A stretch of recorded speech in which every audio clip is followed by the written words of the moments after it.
If you read the FEC records and took them at face value, you'd think that homemakers and housewives are the biggest source of campaign money in America today. Sembler Company does not kick up Mr. Sembler. Yeah, 4 employees of the Sembler Company. They all gave $1,000 contributions, but Sembler himself, he doesn't show up in our database.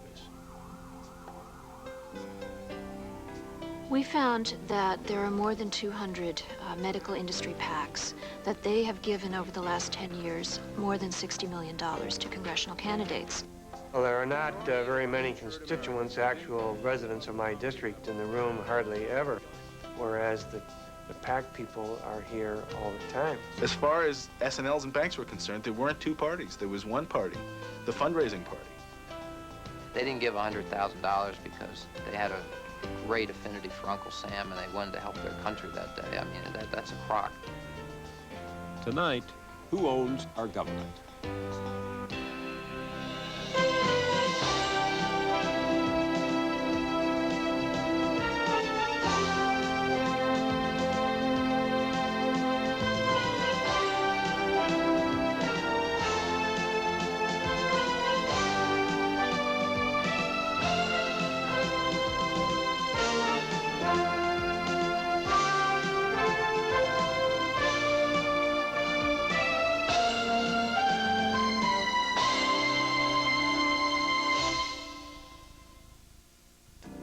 Listening to America is made possible by Mutual of America and its family of companies, major underwriters of group pension plans and retirement savings programs. The John D. and Catherine T. MacArthur Foundation, a catalyst for change. The Corporation for Public Broadcasting, and viewers like you. I'm Bill Moyers. Tonight we're going to take a close look at the connection between money and government. You may want to put your children to bed. It's not a pretty picture. The influence of money is why millions of Americans have abandoned the political process. They see that Washington has become a mercenary culture where the vote doesn't matter as much as the dollar. Public policy is determined more by campaign contributions than by merit, debate, or deliberation. There may be no better example of this than what has become the most expensive scandal in our history, the savings and loan disaster. It was a carefully calculated raid on the public treasury, bought and paid for by campaign contributions. Producer Martin Curran reports how this colossal ripoff was in fact an inside job. Out here we have the secretarial bay. These are all high-class secretaries, right, Sue? Right. And Anne-Marie, we would probably have I would think the highest caliber girl in town. They stand in line to come to work here. It's probably because of the pay. It might be because Charles Keating may turn out to be the biggest bank robber in American history. Talk to him. Tell him how you like it here. Have you ever asked me for a raise? Never. No. How old are you now? But he sure was a good boss. Okay, you're going to be the first girl that started off as a secretary to make $100,000. In what year? In 1990. We'll start you right now, raise you to $100,000. Gosh, we Raises like this were nothing special at Lincoln, because Keating wasn't spending his own money. It was the taxpayers. He stole it fair and square. The RTC has taken over 690 failed thrifts with $360 billion in assets. It all began in this room in the spring of 1980. To some who witnessed it, what happened here in the House Banking Committee was the crime of the century. It was carefully considered, it was carefully plotted, and it represented anything but an accidental hand going into a till. Congressman Jim Leach of Iowa watched it happen. He was a junior member of the Banking Committee when the issue of deregulating the savings and loan industry was first raised. An industry that had historically served the little guy, that is the family homeowner, was given the right to make direct investments, to invest in commercial real estate itself or anything else itself in certain states. In other words, use federally insured deposits to buy Wendy's or to buy stock or to buy commercial real estate, all in its own name. to speculate. And that kind of power had never been given an insured financial institution in America's history. S&L deregulation was one of the most disastrous policy moves you've ever had in this country. And it was a mistake that was bought and paid for by money from banks and S&Ls and big special interests who gave campaign contributions and got something in return. And how they gave. While House and Senate banking committees were debating deregulation, savings and loan PACs reported more than $2 million in contributions to committee members. House Committee Chairman Fernand St. Germain was an industry favorite. He alone received nearly $150,000 from S&L PACs in just the first 5 years of deregulation. St. Germain would prove himself the industry's most loyal ally.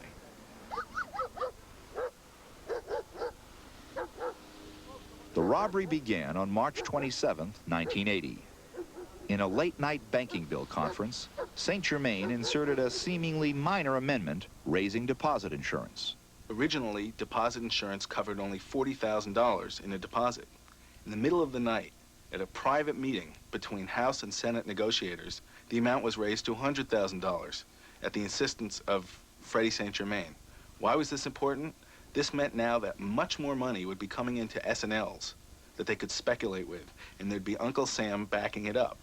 Well, the insured deposit thing came suddenly. No one was aware it was on the table, and all of a sudden it was like a momentum that couldn't be blocked.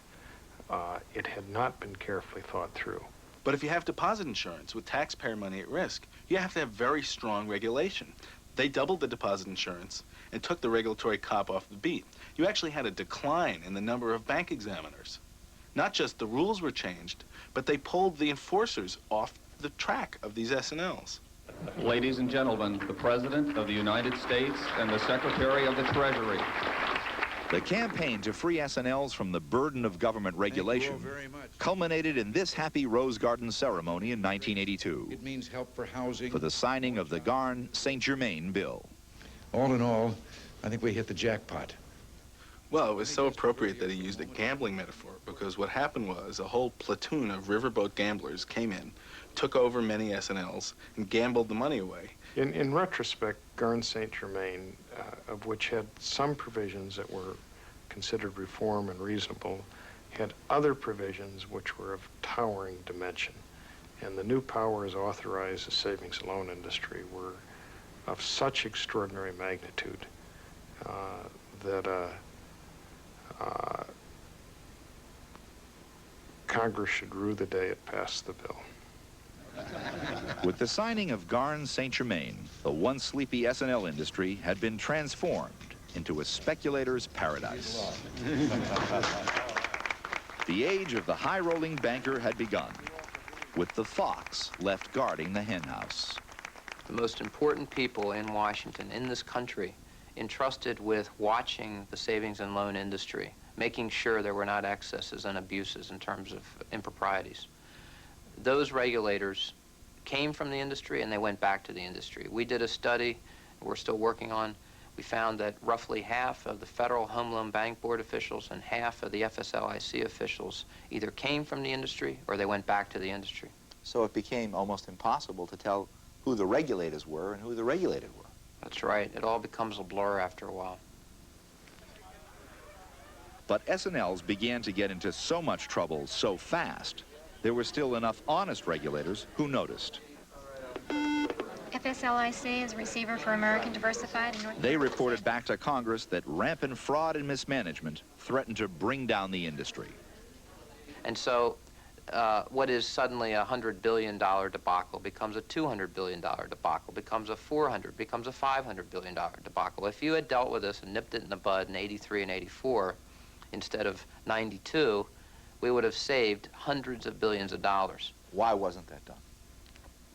It wasn't done because fixers for a fee representing the S&L industry made sure at every turn it didn't happen. So money really was slowing down the solution. I don't think there's any doubt whatsoever that the industry attempted to call in its chips, and some of those chips were of a monetary dimension. was quite clear what was happening in the industry, and Congress should have been cracking down. And instead, you had key members of Congress trying to fight and block those people who wanted to crack down. There was a hearing on S&Ls where a key regulator, Bill Black, was going to testify about the fraud, and St. Germain canceled the hearing rather than let his testimony be public. There are some that suggested that when banking committee reformers tried to increase the authority of regulators to shut down bankrupt S&Ls, they found themselves locked in a battle with industry lobbyists and some of their own members. Ultimately, there was a tie vote, and who cast the deciding vote, cast a proxy vote for the S&Ls? Freddie St. Germain, who was emerging only briefly from their pocket to cast the vote. It was one of the sorriest days in congressional history. So the looting continued almost without pause. Even insolvent S&Ls kept pulling in deposits, and their owners continued to pay themselves multi-million-dollar salaries. they were looting the public treasury in advance, and then they were using a proportion of the loot coming from the public treasury to influence members of Congress. And so it was the public's money being used to influence the public's representatives, all to be paid on a deferred basis. This deal would be probably $175 million. This is a swimming pool, and all this area here is a swimming pool. And this center is a dining area and bar.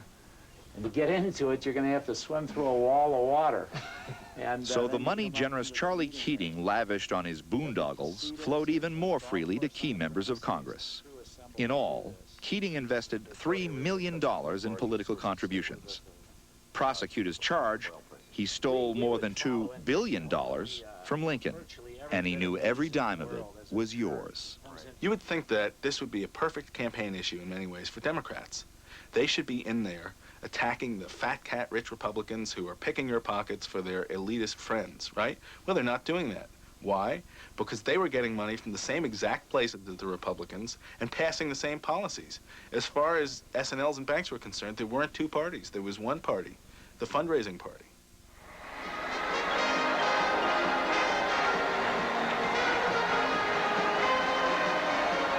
There was almost no mention of the imminent S&L disaster in the 1988 campaign.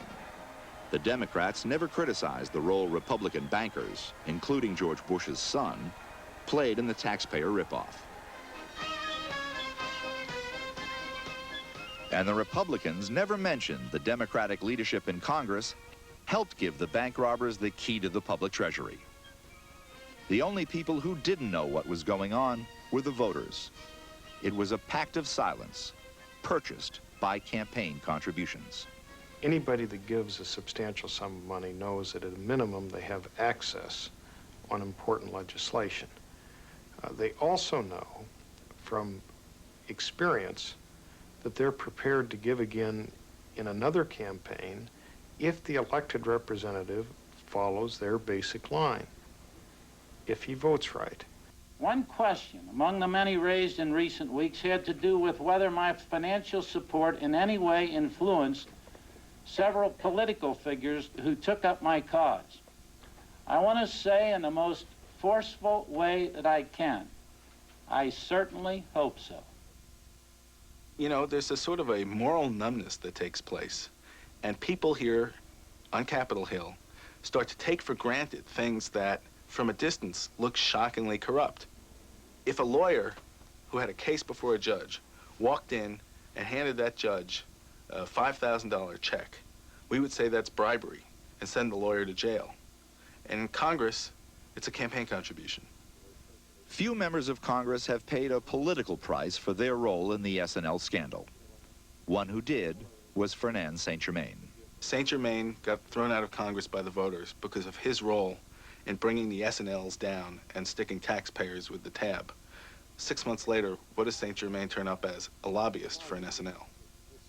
We tried to speak with the former congressman, but he declined to be interviewed. People have made rather serious allegations. Would you consider answering them for us?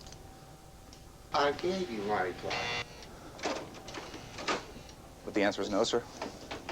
You have my reply.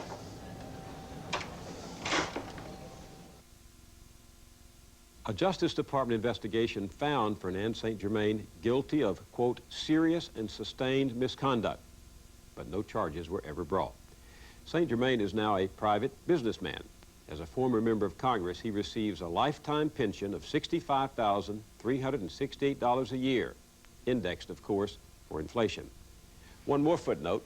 Despite his promise to give his remaining campaign contributions to charity when he left Congress, earlier this year, St. Germain sent this letter to the clerk of the House.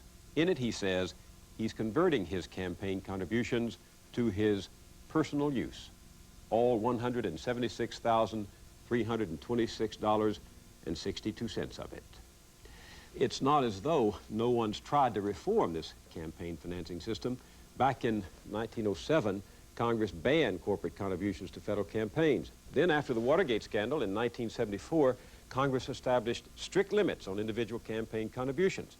And then Congress tried to eliminate the influence of big money on presidential politics by establishing public financing of presidential campaigns.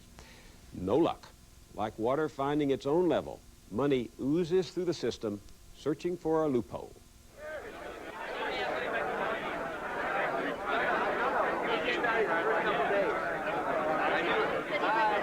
And apparently they're doing well today. It starts around April, and it goes until at least October.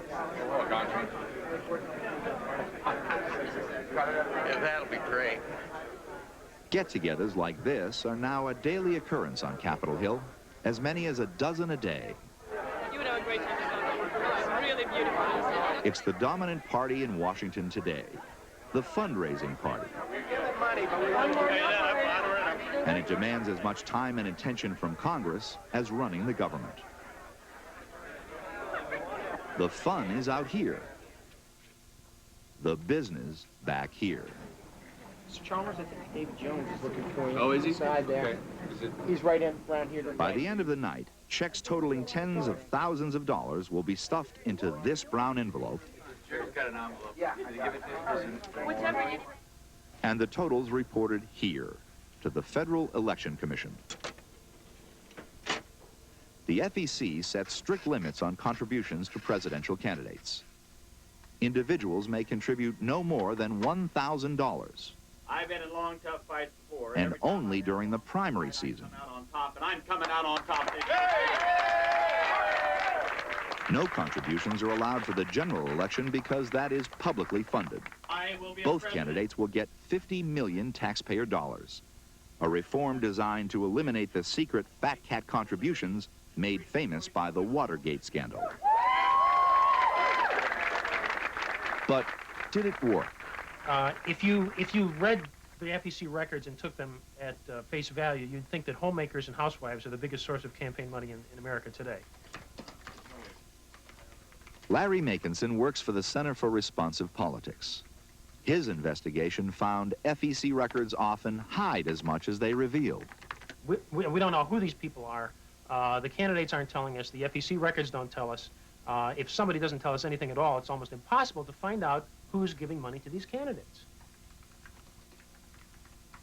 Until last year, the FEC kept no record at all of what is called soft money, money channeled indirectly to the candidates through organizations like the Democratic and Republican National Committees.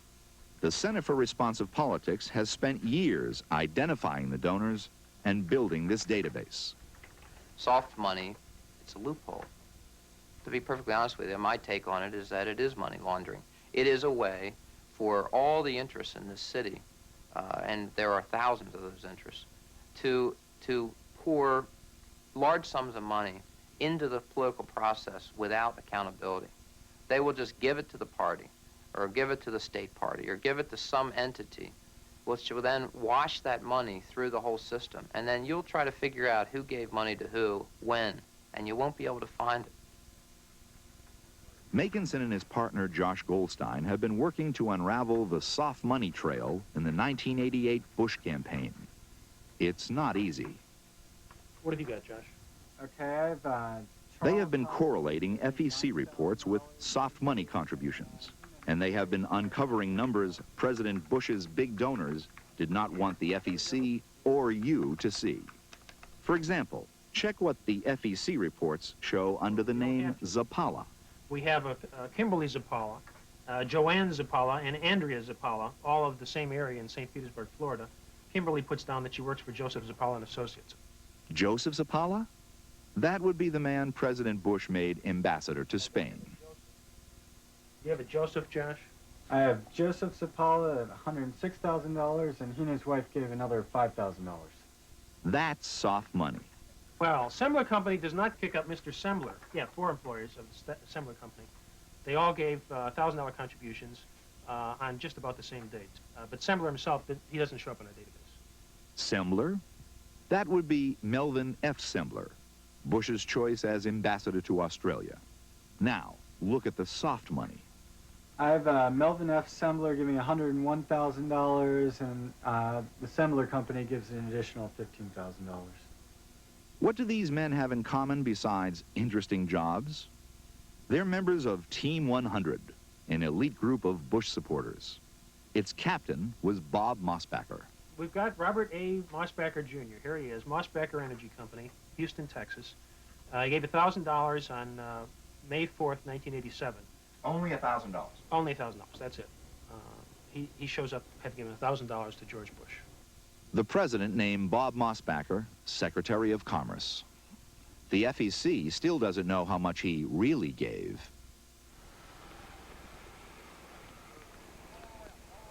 But we now know that Bob Mosbacher gave at least $100,000.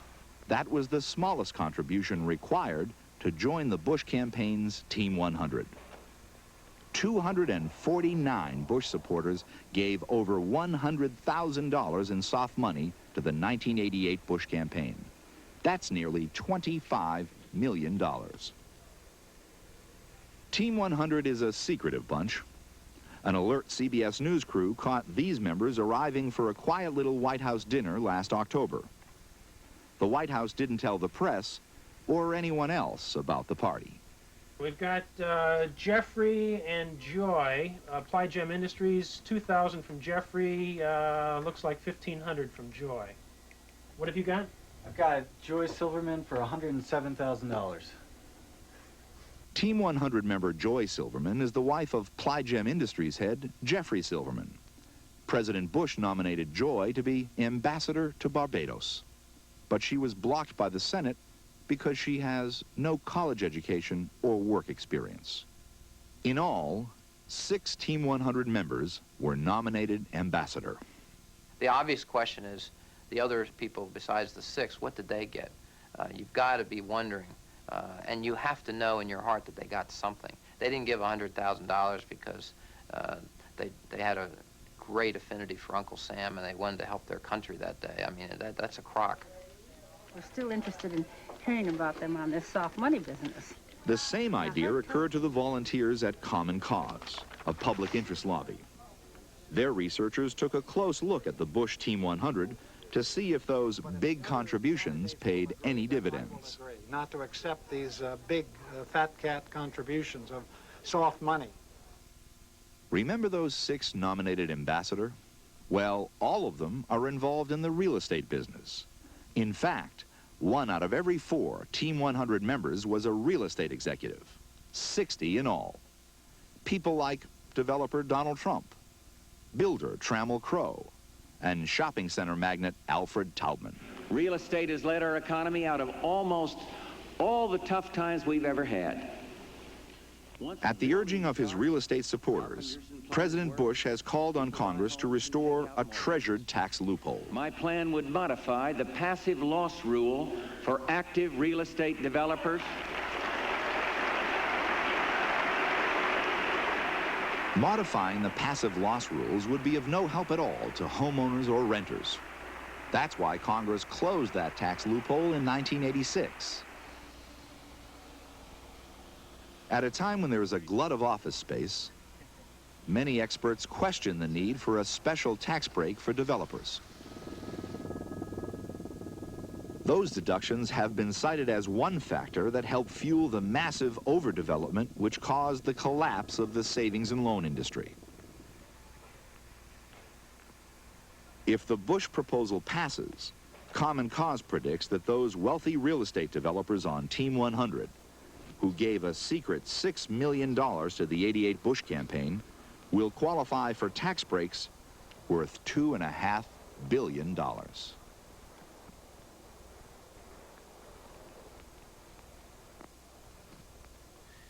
Sometimes what money buys from government is not action, but no action. Stalemate. Take health care. There's no way Washington cannot hear the clamor to change a system whose costs are out of control and out of reach of vast numbers of people. Yet nothing happens. To find out why, you have to watch those millions of dollars in campaign contributions making their way from the health care industry into the coffers of Democrats and Republicans alike.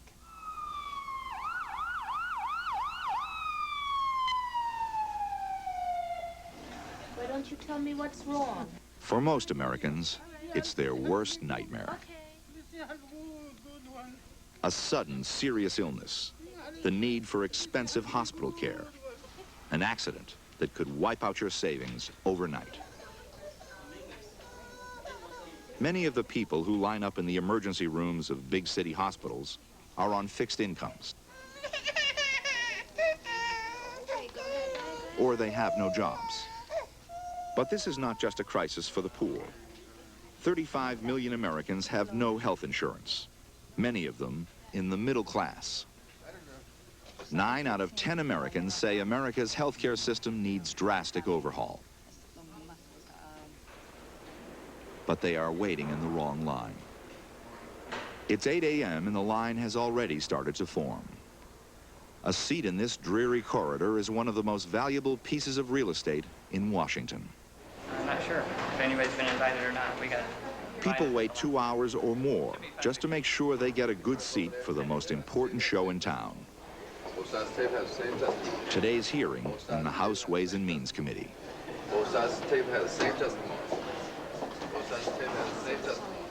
These people mostly represent special interest in the healthcare industry.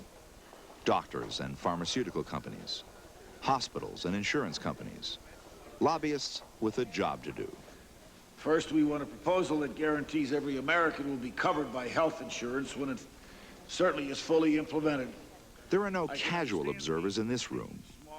These lobbyists are here to listen to the administration's health care reform package, to make sure their client comes out a winner. In the 4th year of his presidency, President Bush has finally come up with a plan to reform our health care system. President Bush's moderate reform plan was applauded by lobbyists from the insurance industry and criticized by public interest groups. The president's plan fails to address these 2 issues of paramount importance to the American people. Congressman Don Pease from the 13th District of Ohio has watched this scene for the past 16 years. Well, there are not very many constituents, actual residents of my district in the room, hardly ever. Constituents don't travel from Ohio or from Oklahoma or from Tennessee to Washington very often, whereas the PAC people are here all the time. The president's plan makes a clear Members do try to represent their constituents, but there's no one there who represents the public interest, say, poor people who don't have health insurance. Their positions may tend to get overlooked, not deliberately, but because they're not in that lobbying game. I think that people out there don't really know the extent to which this game is played in Washington. Vivica Novak and Vicki Kemper of Common Cause investigated the healthcare lobby. We found that there are more than 200 medical industry PACs, that they have given over the last 10 years more than $60 million to congressional candidates. We have also found that there has been no major discussion of healthcare reform over the last decade. Money is clearly what makes this town work or not work. Sometimes the whole object is to gum up the works. To make things not happen. To make things not happen, to prevent a bill from becoming law. In the last decade, members of the Ways and Means Committee have received, on average, more than $160,000 in campaign contributions from the healthcare industry. House and Senate leadership averaged more than $250,000.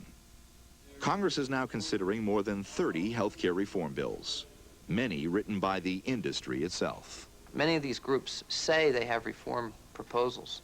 Everything is cloaked in reform. I bet you those 60 bills, reform is used hundreds of times in all those bills that are introduced. But the wheels of government are completely intractable and are locked in because you've got all these moneyed forces all aligned to basically slow it up. Campaign contributions by the healthcare lobby have had one obvious effect.